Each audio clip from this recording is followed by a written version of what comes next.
Bag alert, major bag alert. It's not copyrighted if I'm singing it, I don't think. Mailbag, John, weekend time. Woohoo! It's 5 o'clock somewhere on Friday as we record this. If you're listening to it, it is a Saturday morning or after, or you could be watching it on the YouTube, the live stream. So welcome, everybody. Good to be here. Good to be here. Another piece of content. Another brick in the wall. Good to be alive, guys. It's just good to be. It's good to be alive. No complaints. It's very simple. Middle Cough. Here's how it works, everybody. You go to the iTunes. You leave us a review. In the review, you put in a mailbag question. That's how you get in the ham mailbag. Very simple. That's all these questions we'll start with here today come from the ham mailbag. If you're watching on YouTube, check out the pod. If you're listening, check out the YouTube. A lot going on. Very easy. Come on, people. Okay, so we want to dive in and actually one other quick thing before we dive in. Keep an eye on our guy Hunter Bishop, John, of the San Francisco Giants organization. Our boy, who we root for. He had a good tweet today. I thought this was good. He tweeted, "I think one of the best parts of Braden Bishop, my brother, signing with the Giants is for the first time in my life, I get to see the title Hunter's brother." I mean, you think about your older brother goes to the big leagues, like you're always Braden Bishop's brother. Now he comes into your neighborhood and he's Hunter's brother. That was a good tweet by Hunter Bishop. That is strong. That is very strong. He was on the Mariners, right? Yeah. He got released and then the Giants signed him. So Yeah. Big win for that guy. I was talking to my buddy Aaron Goldsmith the other day, and he told me a while ago, I remember this, so I followed up with him the other day just when I was talking to him. He's the voice of the Mariners. Braden Bishop is just one of the they love him. Absolutely love him. Was Braden on the big club? He'd been back and forth over the last few years, yeah. Gotcha. He played baseball at the University of Washington, and people just rave about him. Just really high quality guy.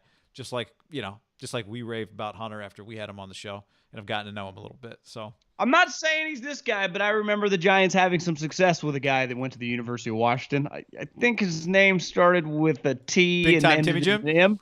Yeah, Tim had some success. You know what's funny is I guess not less, but 10, 11 years ago, let Timmy smoke in a day and age where weed is just, ease.com. You can't use a promo code, but maybe again, who knows? It's just part of our everyday life. Just us talking. It's just us talking, ease.com.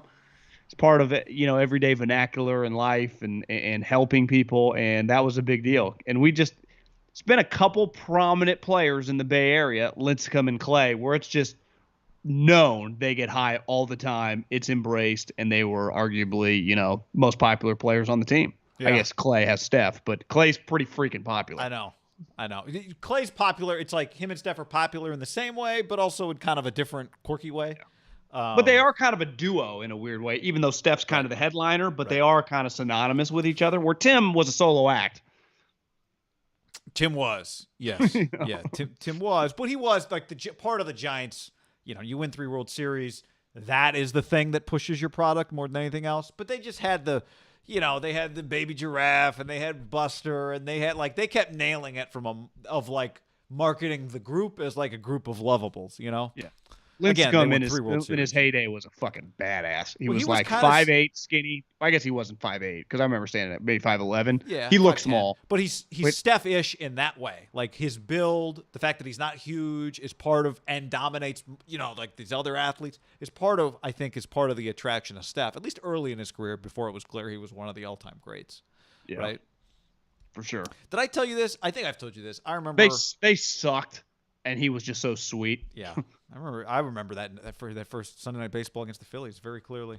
I think I told you this. I don't know. Probably this time, or what is this? Maybe June or July last year. I went out golfing at Presidio, and I'm golfing with this guy who starts telling me how he came out. He had gone out solo a few months prior, and he gets paired with 2 other guys, and one of them's Tim Lincecum, and he was the nicest guy. And Lincecum just hits bombs, right-handed. Hits bombs, or left-handed, I guess. Timmy's lefty. I remember when I lived in the city and used to work out at Crunch Fitness on Union Street. Yeah. I'd run into Brian Wilson a lot, and one day we talked. I started bullshitting a little bit. Be easy. He's a different cat, but he was easy to talk to. Yeah. I mean, he was just there working out in front of all the, other Marina bros and chicks. I would imagine you roll to Crunch Fitness. You're happy for anyone to come up and chat. Like you're not looking to fly under the radar if you roll into a Crunch Fitness. No, especially that one on Union. There's not an abundance of space. Not abundance of space, and it's a pretty it's not an exclusive. It's not one of these $500 a month gyms. It's San Francisco's version of 24-hour fitness, even though it's that probably, is true. I don't know how much it costs. $120 I thought it was maybe? I thought it was like back, almost in 2012, $60-$70. Oh yeah, so exactly. Like you're not going there to get away from the people. Yeah, it's not what's the other place that's outrageous? I think it's like $300 a month. Oh yeah, the place that they have like in the Four Seasons. Yeah. They have one down in the marina too. That's really they do. Sweet. It's in an old movie theater, and now I'm blanking on the name. Haberman, clearly not a member. No, not a member. But I think that I've looked at it before. I think like the base cheapest one that I don't think lets you go to all the other versions is like $250 or maybe more. But in fairness, I pay $200 a month for my gym in Walnut Creek. Yeah, I mean this place, but you get to that's your number one. Equinox. Thank you, Blake on Equinox on YouTube. Equinox. Yeah, that's the spot. Yeah, and some of them they got pools and whatever. Anyway. Podcast brought to you in part by Geology. Everybody, geology.com/ham. Get you 40% off all trial sets. Plus, they got the new SPF 30 unisex sunscreen coming out. Right here, baby. Right here. Go get it. Geology.com/ham. Really easy. Do it now. Geology.com/ham. Brian on YouTube says, is it hard to fly under the radar at Crunch with a jet black beard and a beanie? I mean, and he had like the beard before everyone had the beard, Yeah, I mean, it was pretty clear. I mean, at the time the Giants had won multiple World Series, who the guy was. I mean, it was very, very obvious. I saw DeAndre Hopkins a little earlier today tweeted out, a guy at the gym asked me if I would take a contract or a pay reduction or a restructure, not a pay cut, a restructure to add Julio Jones. And I said, yes. and it crossed my mind. I think one thing football has, like he's not talking about one of his teammates, right? He's at a normal person gym, and baseball has that. I think I'm not trying to shit on basketball, but basketball is lost. Like I do run into baseball and football. I've run into multiple NFL players at my gym. There's not even an NFL team around here anymore. Several baseball. I mean, Dennis Eckersley works out there. Now, granted, I think he's got a daughter in Vita Blue. Like Romanowski. It's a blue collar baseball, football gym. You get out with the gym, people respect that. They will let you be. Like I bet DeAndre Hopkins at his gym, they let him work out, but every once in a while, John, like if he's resting, you go bullshit with him. That's cool, man. To me, one of the best. To me, my favorite athlete stories are like athlete has a normal interaction. It's not, hey man, will you sign my tit? It's just, hey man, will you take less money for Julio? Just like a base, I want some intel here, and then you can text his buddies and say, the guy told me that. I don't remember who it was. I saw some famous person a week or two ago. Maybe they'd written a book, or maybe they're on TV. I don't even remember who. They were talking about. They were at the airport, and they were on the. It was a comedian. I heard a comedian. This was what it was, and they were on like one of those mobile walkways, And I don't remember the person's name. Let's just say it was Middlecoff, and the person coming the other way was like, "What's up, Middlecoff?" And Middlecoff in this story turns around to say what's up to the person, and the person didn't even turn around. They just kept on going. Like all they wanted to say was what's up. They didn't need an interaction more than that. They didn't need a handshake. They didn't need a photo or an autograph or a selfie. They just wanted to say what's up. Like those to me are always the funniest stories. You just treat somebody like they're like your neighbor. Like, hey, what's up, Bob? And you keep on going. Yeah. All right, mailbag time. Here we go, John. Mailbag time. Geology.com/ham. Did we finish that? Geology.com/ham. 40% off your trial sets. Let's do it. Okay. Mailbag question. This one on iTunes, and it comes from KSU22KCKC East. So I'm guessing Jeez, this guy write a book? I think this is what it is, John. This is Kansas State University, class of 22, KCKC Chiefs East. That's what my guess. Because here we go. Pod is awesome. My biggest complaint is that there isn't any podcast that holds a candle to this one that talks about my team, Chiefs, since birth. Generally, I think you guys have awesome opinions, but I have to say I listened to the Julio episode, and I think it's a little arrogant to think the Niners shouldn't seriously consider him. Put it this way. You either have to take the mindset that they are not all in on a Super Bowl this year and wait to see how the trade pick plays out before a free agent acquisition like this, or it's time to get a championship. If it's win now mode, then it's a no-brainer if you can get them for $20 million a year for 2 or 3 years, and then you have a window where they can roll out the elite defense. So why not add a guy guaranteed to make an already good offense sweet? I know full and well that Kansas City will have to pay the piper eventually, but I love and respect that they acknowledge the Super Bowl window is now, so let's push the money back and get ballers. Think other teams should take a page out of this book. You know what? KSU 22, KC East, we are going to reconsider, not just because of that note, but also because of what our buddy who covers the Niners, Chris Peterman, tweeted, John. I had the contracts wrong. Julio Jones' salary per over the cap. This is what it would be if you traded for him. $15 million this year, $11.5 in 22. In 2023, 11.5. He writes, I think the money's pretty palatable if you're in the market. Question becomes trade comps. Will there be a bidding war? I'd guess a second-round pick and a fourth-round pick is about what it would take. But in other words, the base salary is what you take on, and not a lot of guarantees beyond this year on Julio's contract. So you know what? KSU 22, KC East, we will reconsider and open it back up here on this Julio conversation, given the money situation. Yeah, I mean, I heard Michael Lombardi say it was 26. It's basically a 2-year, $26 million deal if you wanted to acquire him. And then you asked me, did you realize that? And I think part of it is the hard part with the NFL. There's like this post June 1 numbers change. I think that's factoring that in. But you're also acquiring a guy like you can't. I'd have no problem taking $26 million in Julio Jones, but you got to factor in what you have to give up for him. I had a DM the other day from a Colts fan, and he's like, I don't understand Ballard's rhyme or reason to anything. He's like, last year they traded a first-round pick for DeForest Buckner. This year they didn't do anything with it, and they just drafted Kwity Paye, right? It's like, why didn't he use that pick to get another guy? Or like, what's the point of all this? So I said, well, one, DeForest Buckner, it's a no-brainer. You're just getting an all-pro, Pro Bowl level player on Ballard's side who fits their culture. There's not always available players, right? Like Stephon Diggs, Jalen Rams, like who's he supposed to trade for? You also have to factor in where your team is at financially. And while they do have a cheap quarterback eventually, whether it's this year, but ultimately it won't factor in this year because they're still paying Jimmy, right? Their quarterback room is not cheap right now, right? Because I bet Trey Lance is the third overall pick. So this year he's making $6-7 million. Jimmy, like their quarterback room is not, $5 million total or something. Yeah. And you also have to factor in who's on your team, who needs to get paid. Ideally a second round pick for a team that doesn't have many picks. Like that has been Deebo Samuel. It's gotten them good players before, right? They got, Brandon Ayuk at the end of the first round, but because they were kind of in that realm that you got to factor in money. So to me, Julio is not coming for free. When I say coming for free, they don't give a shit. Like the Niners have an unlimited amount of like bonus money because Jed has cash.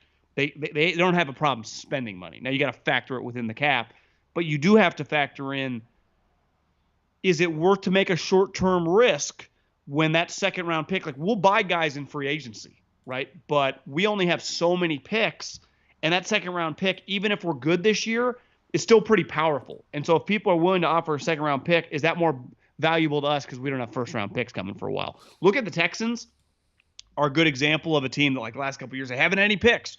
Or this was like the first time that the Rams had a second round pick, and they're like, oh my God, it was awesome. Like it's tough. Your margin for error is slim to none.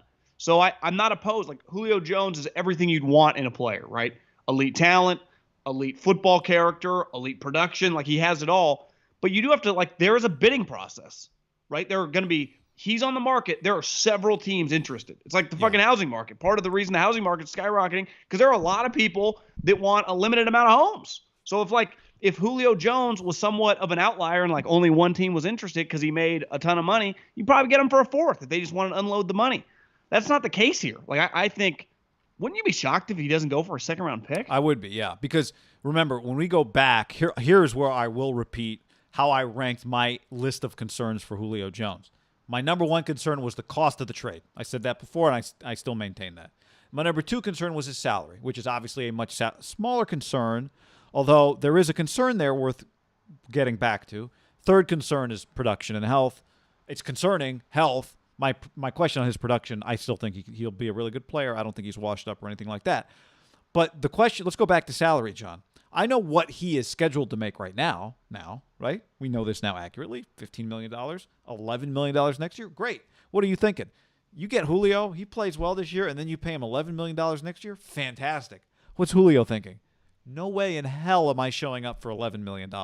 So I still think there is some salary concern here, just not the one we thought. Instead of being the money that is owed, now the salary concern is the money that he'll want. Is Julio going to say, wherever I go, I'm going to need a new contract? He might, because if I were him, I would.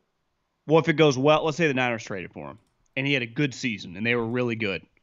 There's zero chance on God's green earth he would show up for $11 million. He's proven that before. Like a couple of years ago, he made a stink, and he's right. Like, I don't play for cheap. Like, there's no like, oh, you got me on this discount because I'm boys with Kyle. That's not the way the world works. And you're right. I mean, that's part that has to factor in, right? It just does. Yeah. Now, I'm not against having Julio Jones on my team because right now is the most important time. Is it that to me, the separate conversation, is it worth having Julio then for 2 years, 33, 34 at $21, $22 million a year? When we can, basically just take Julio for Jimmy, or are we better off signing a couple younger guys, and having more quote unquote depth because we have some young wide receivers at other positions? Like that to me is what the conversation is, because you're right. It's right now it's a no brainer, right? If he helps you take him on your team immediately. Next year though, if he wants, if he was a free agent, would you give him 2 years and $45 million? No. It's hard because he's his age. That's just not smart business. Even though you could also just take the Rams mindset, who gives a fuck? Put all your chips in the middle of the table every year. See where the chips fall. Like no one will complain. No one will have any issue. So do you think they're a Super Bowl contending team right now, right? You and I do not believe that. Now, we think you give Julio they Jones, they'd be pretty dynamic. So to get back to the question, I think it's fair. Like, don't be so arrogant as to think you don't need him. I do think there's something fair about, hey guys, you're saying, because this is what I've been saying, right? Here's what's important on this team: that Kittle is healthy, that Debo is healthy, that Ayuk is healthy. But we are talking about guys that have missed games. Ayuk, not all health, but actually the beginning of last year it was health related. So you could say, okay, yeah, you want those guys to be healthy and you're banking on it because they're your best players when it comes to your offense. Fair. But they drafted Trey Lance for a variety of reasons. One of them is because they stopped waiting for Jimmy Garoppolo to be healthy and just decided we got to do something because this guy consistently is not healthy. So back to the question, the mailbag question's point on, are you being arrogant? You could argue that, yeah, it is a little arrogant to go, no, I'm going with the studs and ignore the fact that availability is a concern for them and not prepare for a lack of availability. If they miss 10 games, then you got a problem. But just you could bank on them missing a couple of games, a game here or two each. If any one of them plays 16 games, I won't even say 17 because 17, you could always end up people sit week 18. But wouldn't you say right now, what are the odds that two of them play 16 games? I don't know that I'd feel great about that at this point. No. Well, that group of three. Would you be shocked at all if you woke up one day and either you looked at Twitter or someone forwarded you a tweet that Julio Jones has been traded to the Rams or the Seattle Seahawks? No, or the Colts. That wouldn't shock me. But I mean, I'm specifically talking those two teams for the Niners, right? If the Colts, who cares? I get what you're saying. I'm saying if you're the Niners, like those two teams are just going to be in the mix. They just will be. Yeah. Yeah. No, they will be. They will be. Perfect. I mean, they 100% will be. Because I would say the Rams have no issue. I'd put the Rams ahead of Seattle. Yeah, I mean, they paid Lockett and they have DK, but still, you give those three guys, you had him to go with those two. Yeah. Holy moly! Right. Even if you put Julio with Kupp and Robert Woods, that's Cam Akers and Matt Stafford. That offense is pretty sweet. Do you? One thing I wonder if you're Julio, because to me, if you're the Niners, he goes to the Colts. You don't even care. That's fine. Doesn't really impact you. I mean, technically play them, but you know what I'm saying. No. It's he gets traded in your division. It's a problem for sure, especially because you're still trying to figure out your secondary, and those teams are multifaceted in their passing games in terms of the players that really. I'd include the Cardinals as well. Yeah, I mean, could you imagine? Now, granted, it was just a fan that if asked DeAndre Hopkins follows through on his agreement from the treadmill. Um, here's another question, and my guess is no, because there's no indication that he would be at this point. Trent Williams made it a priority to be on the 49ers. Julio has played for Kyle Shanahan before. To me, if Julio is willing to play this year before he gets paid, then he would have an interest in making sure that he likes where he's going, and he would like playing for Kyle. Now, that said, he would also like playing for Matthew Stafford and the Rams. He would also like playing with Russell Wilson and the Seahawks. He would also like playing with the Colts. So I don't know. Could always retrade at the end of the year. Yeah, you could. A little baseball style. You could. But if he was just if he has the value, then don't you keep him?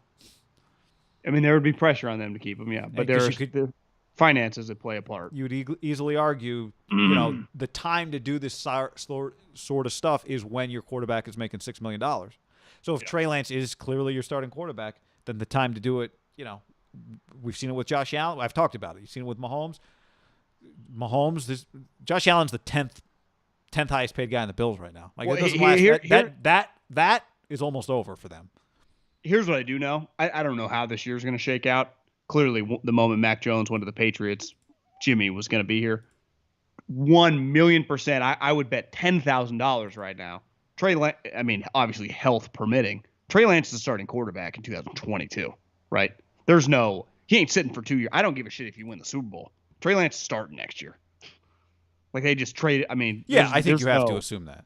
Yeah. So, but I'm not assuming. Like, I would put. I think it's like a fact. Like, it can't. I mean, what? By definition, it can't be a fact. But yes, I think you have to expect that that's the case. So the easiest way for him, like, with the most weapons possible, while he's cheap. To me, it's more about just like how are you going to take advantage of the fact that he's cheap. But I do think there's other areas. Like, this is where I go back to. You can load up on manufacturing defense, production. Yeah, manufacturing production in the pass game is not Kyle Shanahan's primary problem. He can do that. Yeah. But your team's not worse if Julio Jones is on it. That I believe pretty strongly. No, I'm never opposed to taking big swings. There is risk here.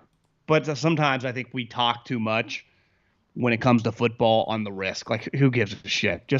I think the Rams have kind of set the tone. The problem here is your quarterback position is still a major. You got to figure some things out. Like, the Rams have done it. Like, Jared has been a functioning quarterback, and now they've upgraded with Matt Stafford. Like, the Niners, like, let's just see what their quarterback situation is. Yeah. Yeah, but you would argue, I know who it's going to be between, and this guy can help both of them. No, I know, but I'm just saying, like, they just have some other things to figure out here. Yeah. What draft price would make you not think twice? A third? Would you go third round pick, done? Yeah. I agree. I mean, that's what you traded more for Emmanuel Sanders than that. So yeah, I mean, if I'm planning on winning, which they clearly are, that pick is like in the 80s. Who cares? All right, next up, mailbag. Let's go. This is from your boy El Rey. My question for you guys is, which teams could you see pursuing Jimmy Garoppolo in the event that their starting quarterback goes down, a la Sam Bradford to the Vikings in 2016? What could the Niners get for him if a team is desperate? Okay, in other words, Garoppolo is your starter, or Trey Lance. Garoppolo looks good. Trey Lance somehow becomes the starter. You would need a scenario where, like, Garoppolo looks good. Maybe something happens. Trey Lance comes in, looks good. This doesn't work. I don't know if it works if Trey Lance beats him out. It might work if Trey Lance beats him out and somebody else's quarterback gets hurt. But I do think for this hypothetical, we need stock to just at least be where it still is on Jimmy. He can't play and look bad and then get benched, right? There are two teams that really jump out to me. If Tua or Daniel Jones were to have a major injury and they were without a quarterback, Joe Judge and Brian Flores spent a lot of time around Bill Belichick and Jimmy Garoppolo. And both those coaches, definitely Flores, but I think Joe Judge, like, they plan on making the playoffs. So I think that both those two teams and both those two individuals, if we just assume that they like Jimmy, right, their interactions with him, it was strong. They spent a lot of time around him. Remember, Joe Judge was like not just a special teams guy. Like, he did some wide receiver stuff. Like, that's kind of like his baby. I bet Joe Judge has a really, really close relationship. The other thing, Brian Flores being a defensive guy, for a lot of those years, Jimmy was probably over with the defense, right, running scout team offense. So their relationship probably a lot closer than you would assume for guys on opposite side of the ball as an assistant coach with a backup quarterback, right? So I do think that those two guys, like, because Jimmy has a no trade. If I was Jimmy, I don't give a shit how many quarterbacks going down. I would not go to the Houston Texans. I think there's one more. I'm getting paid no matter what, so it's like that could be a career altering down a bad path. Yeah, I would add the Titans to that list, not just because of the coach. They don't really have a backup. Just looking at their depth chart right now, Tannehill, who, by the way, does put himself sometimes in compromising positions. Logan Woodside is their backup, and Deshaun Kaiser. They're, to me, in the same boat as, like, Miami. I know they had one of the top offenses in the league last year. It's not, they can run the football. They play good defense. They wouldn't need a lot from Jimmy, just like they don't need a lot from Tannehill, even though you could argue he's been better than the perception. So I would include Tennessee in that. I think he'd make a lot of sense for the Titans should they be in that spot.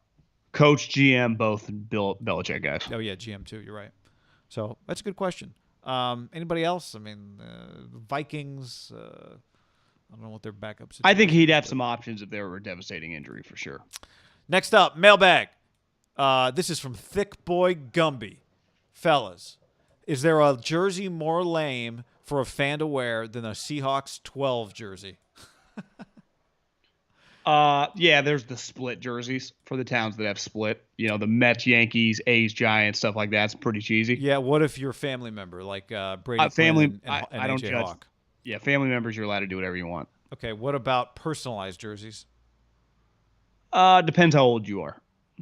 Okay, for an adult. I think the question here is for an adult. I guess that's not the question, but for an adult, personalized jersey, only if it's a gift is acceptable. You personalize it for yourself. I think if you're in your 20s, like day drinker, a basketball jersey, I think it's I don't think it's that crazy. Right. If you're like in the mid 40s, like I'd probably question you don't have too much going on. To me, over 40, it's got to be a throwback.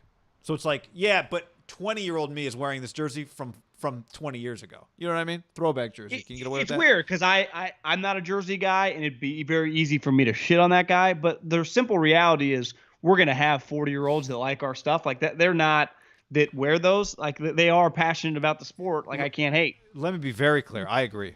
I have no interest in jersey shaming a person of any age because, and this is where this is what I think people need to remember. The people who buy the jerseys, the people that consume the content, the people that buy the tickets, the people that go to the fan zones, and that's who pays the bills. Like, have some respect for that.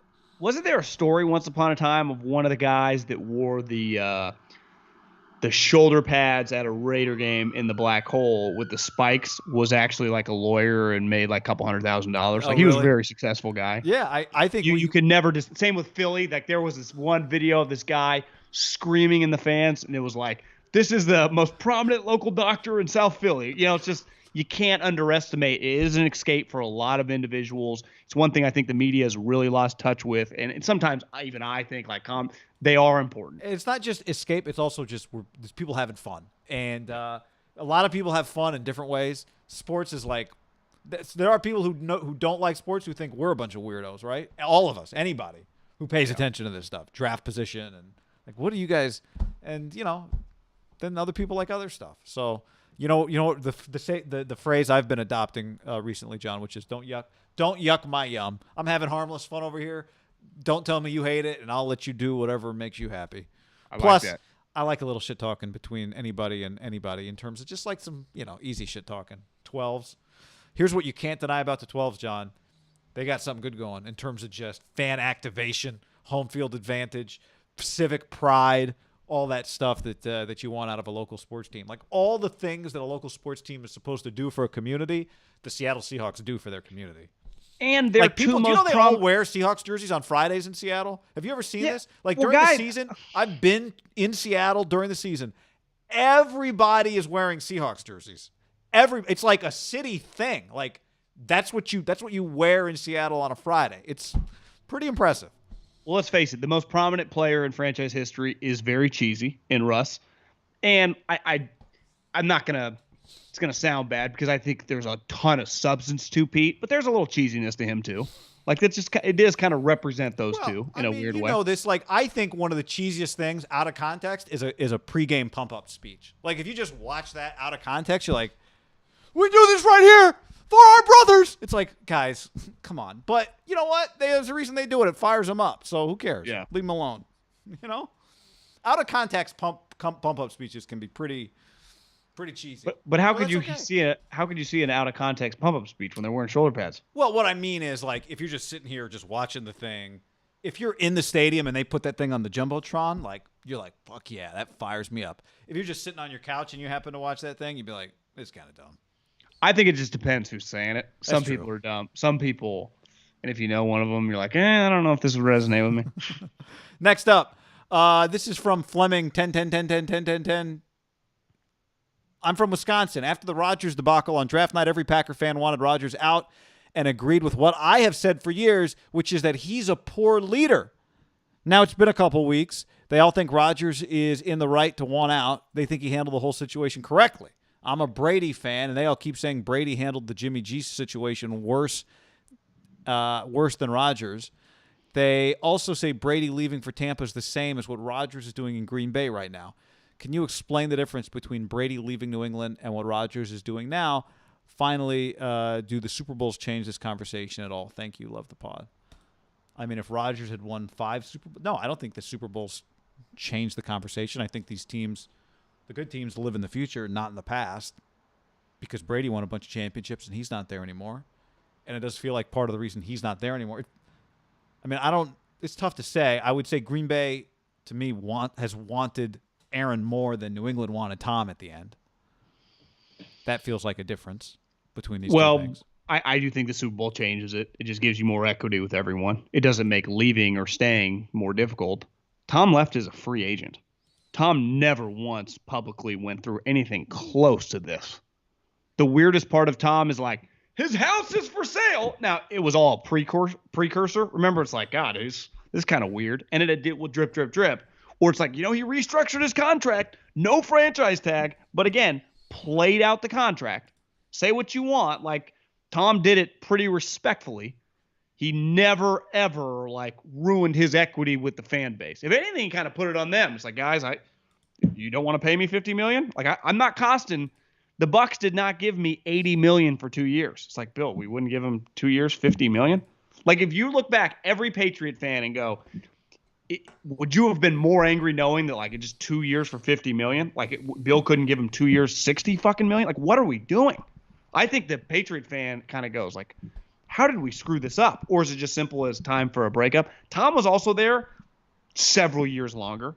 Now, in fairness to Rodgers, Tom played with arguably the greatest coach ever. He's played with LaFleur and McCarthy, who McCarthy won a Super Bowl. LaFleur's won a bunch of games, but I just think Aaron thinks he's above both of them. Yeah, I mean, which is his right. The Patriots drafted backup quarterbacks, just like the Packers did, but multiple times. Not as high. Never that high. Never that high. The Patriots didn't do a great job of surrounding him with drafted offensive weapons, like in the first round, right? They tried, missed some. Yeah. I do think it's different. No takebacks on Sonny Michel or N'Keal Harry. Because you'd be like, could we take DK and Nick Chubb? Could we just flip flop? Who was the other receiver? Who was the receiver? The other receiver they took end of the first round, who was bad? Well, they had a Jackson guy in the 2000s. Yeah, was it like Chris Jackson or something like that? Yeah, it was a dude from Florida who wasn't that good. I think the N'Keal one stings because he finally did it. I think Sonny Michel stings a little bit too, even though he was good in the one playoff run. You're like, we could have just had Nick Chubb. Like, you took the wrong guy from the same school. Yeah, I know. Next up, this is from Lulu.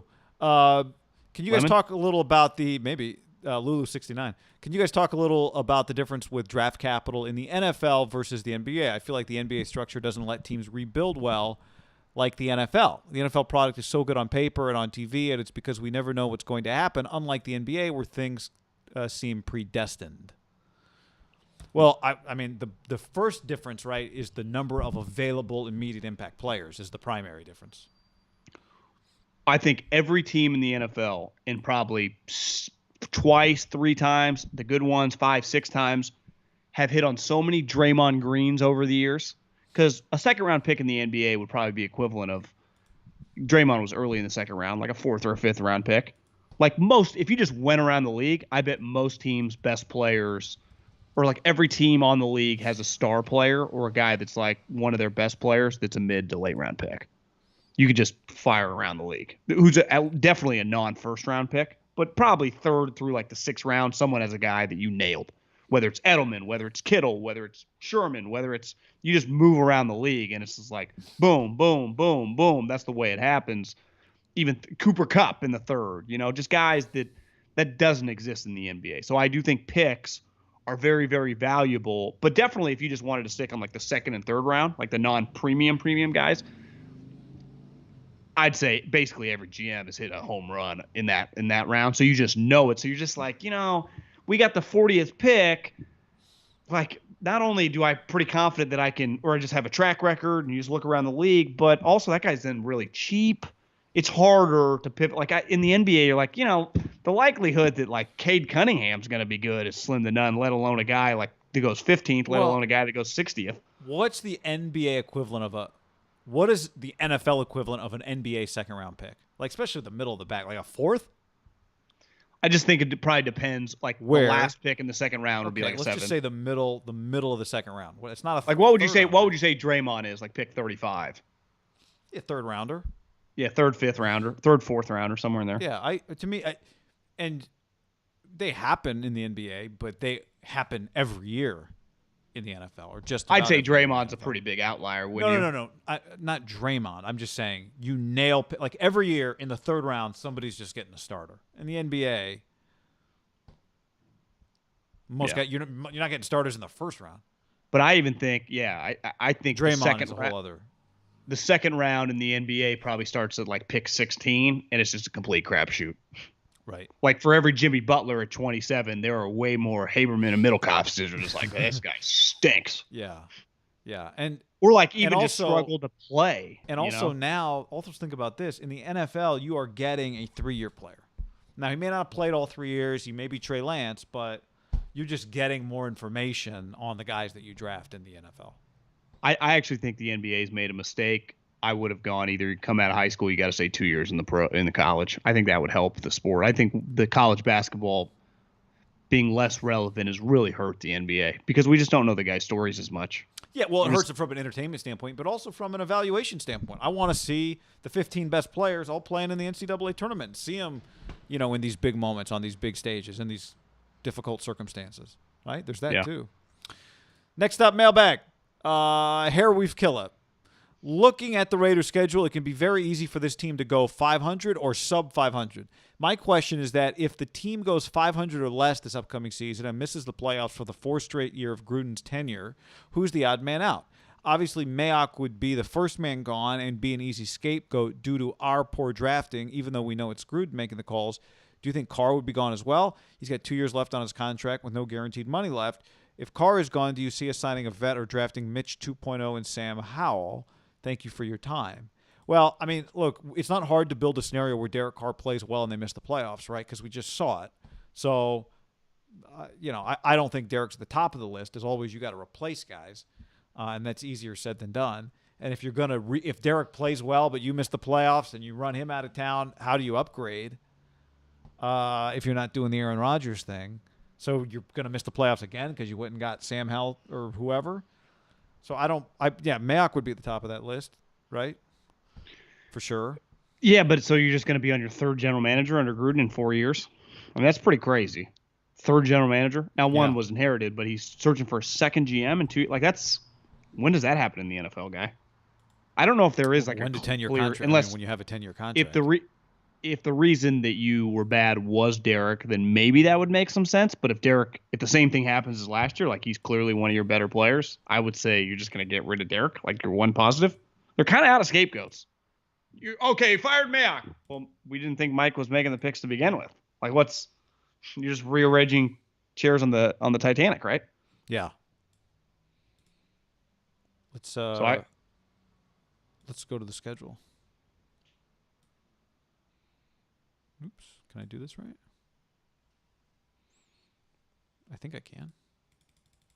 There we go. This isn't as effective as I thought it would be. Yeah, I mean, their schedule's hard. I mean, the Chiefs are good. The Broncos are going to be better. The Chargers have a star quarterback. They open with Baltimore and Pittsburgh. Like, it's not inconceivable at all if they don't beat Baltimore, who's been one of the best regular season teams in the league for 3 straight years, and that's the home game. You lose that, then you're going to Pittsburgh on a short week. Like, if to me you lose week 1, you're gonna be an underdog. I mean, if Pittsburgh looked good week 1, what are you, 6-7 point underdog week 2? Yeah. Like you win that, maybe it's 3 or 4, but you're an underdog week 2 no matter what. But you lose week 1, like all of a sudden you're just behind the 8 ball. Part of this too was like, you hired Gus Bradley? Did that go poorly? But like, yeah, probably will. Like, who's they got on the team? Well, I'm just saying, when you start trying to look for scapegoats, you're going to change defensive coordinators in 2 years? They've had like 7 scapegoats in 24 months. Like, I think they're kind of out of scapegoats. It's just like, it would just be universally accepted that Gruden is a complete disaster. Because there are still some small people. Like, let's see. Well, the beauty of having that take is we're going to see. We're not halfway through the contract yet, so we're going to see, right? We're going to see. Yeah. You're right. When I look at their schedule right now, you go, who should they be? Well, I know this. They should split with Denver. They should split with the Chargers. John Gruden should split with, right, a first-year head coach. They should beat Philly at home. All right, now we got 3 wins. Should they beat Washington football team at home? I mean, I know they kind of snuck into the playoffs, but I don't know. Washington football team, pretty damn good defense. So, no, I can't say should. Should they beat Cincinnati at home? Yes, they should. But, things that should happen in the NFL don't always happen. Should they beat New York on the road, the Giants? Yeah. But, again, they beat the Chiefs last year. So, it's hard to play this game, but – Guy, they beat the Jets only because he ran a zero coverage all-out blitz and Derek threw a game. Like, they are. I'm just saying I can't play the should game with them. No, you can't play a win-loss game with the Raiders, because I think the one thing, if you told me they beat the Ravens on week 1, I'd be like, yeah, believable. If you tell me they lose back-to-back games to, like, the Giants and the Bengals, I'm like, believable, right? I mean, that's the thing with Gruden. It's like, I don't know who I'm getting. Am I getting a team that just goes toe-to-toe with Mahomes, and Derek's like, is that the best game Derek Carr's ever played? And the next week you play a Falcons team that has like a wide receiver coach as a defensive coordinator, an offensive line coach, coaching DBs. Remember, they pick fucking coaches out of a hat. They pick coaches out of a hat because the guy was so desperate. And the Falcons beat him 46-3. Or maybe it was 45-6 in a game that, like, it was just like they just had to win it. They didn't get beat. They got mollywopped. So it's like, that to me is define Gruden. Now, you're right. Part of it is their defense has been really bad. Like, their defense just has to be somewhat incrementally better. Yeah. If it's where was it ranked last year? I mean, if you tell me right now the 15th ranked defense in the NFL, I'd say that seems incredible. Unrealistic, though. Yeah. Wouldn't you? Yeah, it seems unrealistic based on personnel. Next up, this is from Rando 123 1123. Somebody tells me that's Rando's not his real name. Their entire podcast would consist of nothing but ad reads if they could get away with it. Some days the first 3 minutes are nothing but ads, and other days the first 6 to 9 minutes are ad reads. I'm all for capitalism and making money, but these guys are very inconsiderate of their audience. We always, we're not afraid of criticism, and I don't think we've done the first 3 minutes nothing but ad reads. I don't think that's happened. We typically, when we do a show, we don't do more than 2 ads back to back. Sometimes we do one ad that we read and then we put in another recorded ad, and that could make 2 back to back. I'm just trying to think of getting it out on the table how we do our ads. Well, I think sometimes like MyBookie and DraftKings is also, we do the ad, but it's also content because we're talking about stuff that we talk about anyway. I'd say first and foremost, the podcast is free. So, we don't charge, right? Subscription based, which has been very, very popular, just in every model, right? And if you listen to podcasts, I talked to a guy at Fox who's like in charge of like Fox Sports Radio, and I work with him for the 3 and Out podcast, do business stuff. We were just talking. We were on the phone yesterday, and he told me that he read a stat, and he didn't know if it was true, and it probably doesn't sound quite true, but it's probably pretty close to true, that 1% of the podcasts make 99% of the podcast revenue. I believe that. So we're very lucky that we've been able to not just monetize this, but create a growing business off this. It's done pretty well the last couple of years and continues to trend that way. But the thing with podcasts, like you and I, what makes it unique, we do one, but we've been consumers of podcasts for a long period of time. Like podcasts, like if it becomes what it's becoming, because the other medium, radio, just dies a little bit, you do have to financially stay afloat. And the ads, like when we read a newspaper forever, do you know what a newspaper, it turns out, just was? It was a distribution platform for the ads. And we've seen, like, once that went away and people stopped, newspapers under. So the business model, ads, make this be free. Listen, obviously we don't charge you anything. We want you to use the brands that we pick because we think they fit. Sometimes we just, you can't turn down business. But like, I know I do it. Like, you can fucking skip. I don't want you to, but like, I do it. We all do it. I'm sure the guy listening does it. It's part of the deal. They ain't going away. I'll tell you that much. I mean, the ultimate goal, right? This is going to sound like an advocacy for laziness, but it's not. I think one of the ultimate goals is to make as much money for doing as little as possible. And that's not, I want to make money while sitting on my couch. That is, a restaurant would love to be open 5 days a week and make as much as it could make if it was open 7 days a week and not have to work 24 hours a day, 7 days a week, right? If you're the chef of that particular restaurant. A business would love to be able to take vacation 3 months out of the year if they could not lose any not lose any revenue for 3 months. And we would love to play one ad and have that one ad be worth just as much as if we did 7 ads. But what if one ad paid us $50,000 a month? Just read and one ad was like, I'll pay you $50,000 a month because I'm the only ad. You have to agree not to take any other ads. And as long as we could make more money doing that than we could do with 5 ads, we would do that. And the second 5 ads would pay us $75,000 a month, we'd go to 5 ads because this is a business. Now, we also do consider the listening experience, like have respect for your listener, right? Just try to appreciate the fact that they're here for your content and you want them to enjoy the content and you don't want it to be difficult for people to consume your content. And in my opinion, I don't think we make it difficult for people to consume our content based on the advertising. I think we're pretty I know we're pretty conscientious about, okay, where do we put it? We don't want it to be, we don't want you to get an ad every 15 minutes. We do want it to be enjoyable for you. We do want it to be, because it is in our best interest for it to be easy for you to consume. So there's a balance, and you're constantly walking that line. And the good news is that we've reached a point where we have to walk that balance. If we had no ads, there wouldn't be a balance. We'd have no ads. If we have 5, now we got to figure out, how do we make sure that it's a good listening experience? Also, how do we make sure that the advertiser is getting what they paid for?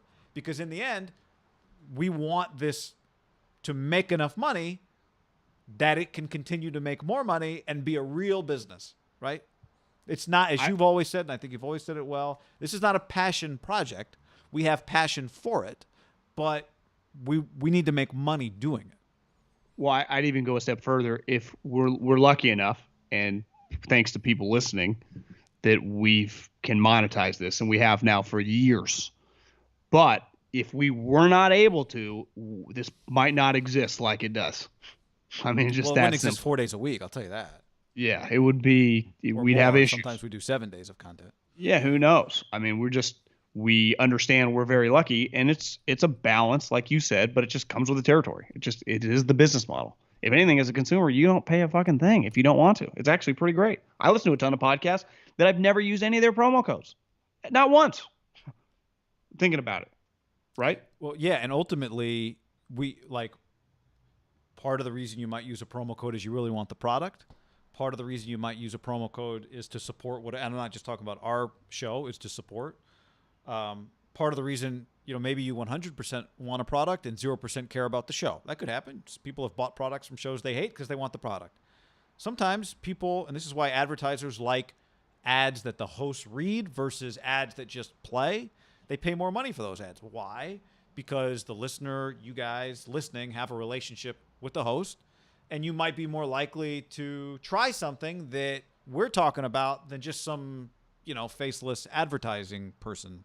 And you might like that product too. Those ads work. They've worked for years. You don't need quote unquote endorsers, but those are the ads that pay more money. Those are the ads that are more valuable. And there's a reason we do them. Because Yeah. A, they're more valuable to us. B, you're more likely to engage with them. And C, the advertiser pays more money for them. Yeah, when you hear us reading 4 or 5 ads on a given week, go, God damn, these guys are doing pretty well. They ain't eating frozen dinners this week, honey. Hey, we're in Middlecoff eating steaks today. But, I mean, it's, it is, I don't want to use the word a grind because we're not grinding. But it's you have a lot of options. Colin always said it from day one of his show, right? Thanks for making us part of your day. The marketplace has never had more competition than it has today, ever. And only more people will get podcasts. Some people are going to fall off because, like you said, not everybody's making money, and you can only do passion projects for so long. But there's never been more competition in the podcast marketplace. So it's in our best interest to make sure that you guys want to be here and that you want to tell your friends about it, that you want to help it grow, that you're invested in the success of it. And never forgetting that as a critical part of doing a show that grows is not alienating your consumer. So there's no doubt, it is part of every discussion we have when it comes to every single show we do. How do we do this in a way that services the advertiser and make sure that the listening experience is what people expect? And, as time goes on, you have to, all of a sudden you get 15 ads. What do? Do you say no, or do you find a way to incorporate 15 ads? I don't know. If we got 15 people knocking on the door, that's a problem we'll have to try and solve, right? Yeah. Maybe you raise your rates. I think that's probably one thing you do. You raise your rates so that you don't have 15 ads. You make the money of 15 with 5, and you tell them, look, there's 10 other people we're saying no to because we're taking your money, but you've got to account for the fact that this is a desirable product. Because if Joe Rogan wanted, I don't know what Joe Rogan could do 3 hours of ads. There are 3 hours worth of people that would want to buy ads on Joe Rogan's show, right? So what does he do? He finds the number that's right in terms of volume of ads and then charges them like they're lucky to be one of the 10 because 290 people can't get in at that price. I haven't listened to him since he went to Spotify, but in my experience thinking about it, he used to read 10 minutes of ads at the start, and then he'd do 2 hours of content or 3 sometimes. That was just part of the deal. We try to bring ads that we think our consumers going to like mybookie.ag, promo code HAM1, get your gamble on, or you need a new bed, sleepnumber.com/amp. It's part of the drill, people. Geology.com/ham. Should we just read all of the things? It's funny that promo code HAM, it's a selling point, but I think the reason that promo code HAM has stuck, in addition to it actually being the promo code, is because of what it represents, right? What does promo code HAM represent? It represents two guys trying to make it. It represents grassroots. It represents us being in this thing together. It represents that. Were you officially fired? No, I officially declined a contract extension. So you're listening to two guys. One was fired, escorted out of the building. The other, out of principle / didn't want to be there, declined a contract extension. I only wanted to work with Middlecoff. But how did they pay? However, they paid us both. I know. So you could not get fired and still get paid without working. Yeah, you may have forgotten this part of the story, but they wanted you to fill in or something. You refused. They wanted me to fill it. They say you never did a show after that day. No, they said we let Middlecoff go. We had just finished the show. This is September 2016. Is that what month it was? Yeah. We had just interviewed, what's his name? It was running back from the Raiders was on the show that day. MJD? I don't think it was MJD. It was Latavius Murray had just been on the show that day. Well, they had just beat the Saints in the Michael Crabtree walk-off fade. Did you do the post-game show that day? On Sunday I did. Yeah, you did. Yeah. So we were not caught off guard. We knew our contracts. We knew the situation because we had gotten tipped off. John Lund tipped us off. So they're talking to JT the Brick, I think is what we heard. Yeah. I don't want to burn anybody here. But so we were not surprised. We knew it was coming, right? We didn't know the day. We didn't know exactly, but so they let you go. Because Papa told me the Raiders wanted me gone. Okay. So then I go in, they're like, we want you to do the show tomorrow. And I was like, yeah, no, I'm not. Why would I do that? But my concern was we had 2.5 months. I think our contract didn't expire till December. I got paid for, I think, 3 months. Because we started the podcast in October 2016 or late September 2016. So I said, no, I'm not going to do that. And they said, well, so what are you going to do? And I was like, and I was terrified because I thought, what do I do if they make me work for my money? You didn't want to quit and lose your cash. Yeah. So I was really worried, and I don't think they ever I don't think it occurred to them.